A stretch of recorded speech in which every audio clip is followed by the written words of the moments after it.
Hello, everybody. This week we're talking about rental properties, and more specifically, we're going to distinguish between short term and mid term and long term rentals. Back when I started investing over 30 years ago, really only long term rentals were the way to go.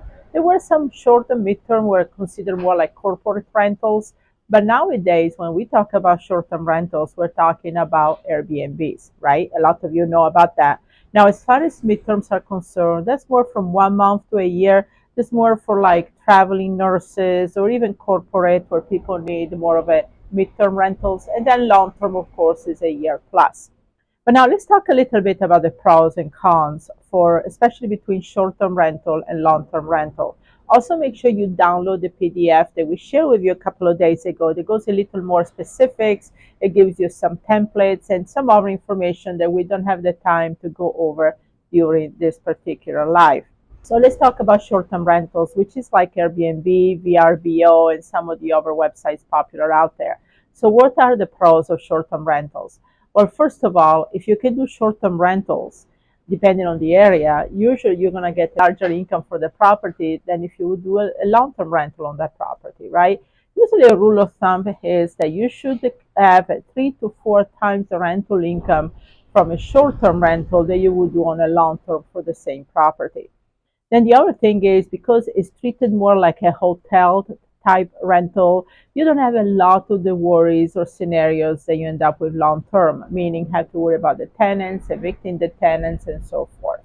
So those are some of the advantages of a short-term rental. Now, as far as the cons of a short-term rentals, is obviously it's a little bit of a gamble, right? It's more tied to the cycles of the season or what's going on in the economy about people looking for short-term rentals. So it's not as safe on the long term as the other rentals are. The other thing is you have to obviously make sure who the tenants are, make sure you screen the tenants, and you have to also go for the rules and regulations for the area if they allow long-term rentals only or short-term rentals. So there is a lot more tied into a short-term rental. Now, the long-term rentals, this is where you build more of a long-term passive income. So a lot of you that are looking more for retirement income and passive income that goes on, that you can rely on, that's where the long-term rental is about. As far as the cons of the long-term rental, you really have to be careful how you screen the tenants, right? Tenants can start good and then something happens to the tenant, it's not a good tenant anymore, or things of that nature. So you're really more worried about the quality of the tenants that you're tied into a contract for a year or longer. And then obviously the rules and regulations in the area to support the long-term rental, especially if you're in a condos, can you even do long-term rental, right?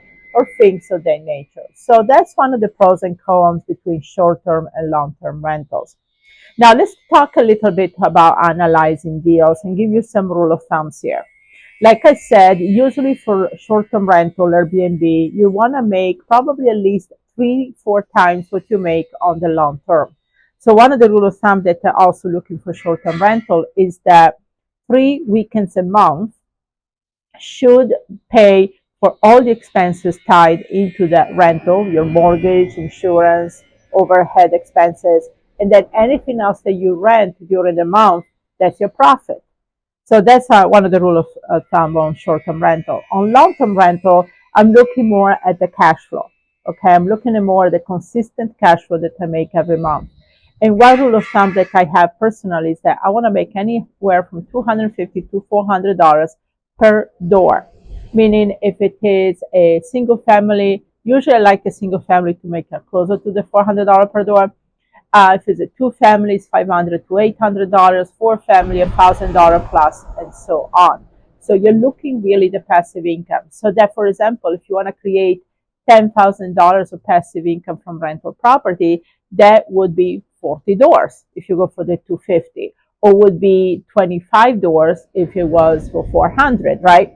So let's say that you go in an area where you need $400 per door, you need only 25 doors, then it would be 25 single family, or it would be 12 duplexes, for example, or it will be 6 4 family. So, or you can do a combination of. So you see now how it comes to the conclusion that first, number one, you probably want to choose an area where you make more cash flow per door. And number two, probably buy smaller multifamily. It will get you there faster. The other thing, how do you calculate to see if it's a good property? You take basically your rental income per month, you deduct all your expenses, and you should consider obviously a $250 to $400 per door profit. And then what's left is what is going to support the mortgage payment. Again, if you go to the PDF, please download the PDF. Actually, I have a breakdown in the PDF on how to analyze the deal to see what your maximum allowable offer would be based on the rental income of that property. And there is some more information there on how to find the tenant for the property. Actually, there is some really good information about how to find the tenant and so on. So make sure you download the PDF.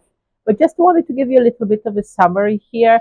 It's really, to me, rental property is great because you get the appreciation over time, you get the cash flow, you get the tax breaks. So it's a win-win situations to buy rental property. And this is where you build yourself up as an investor.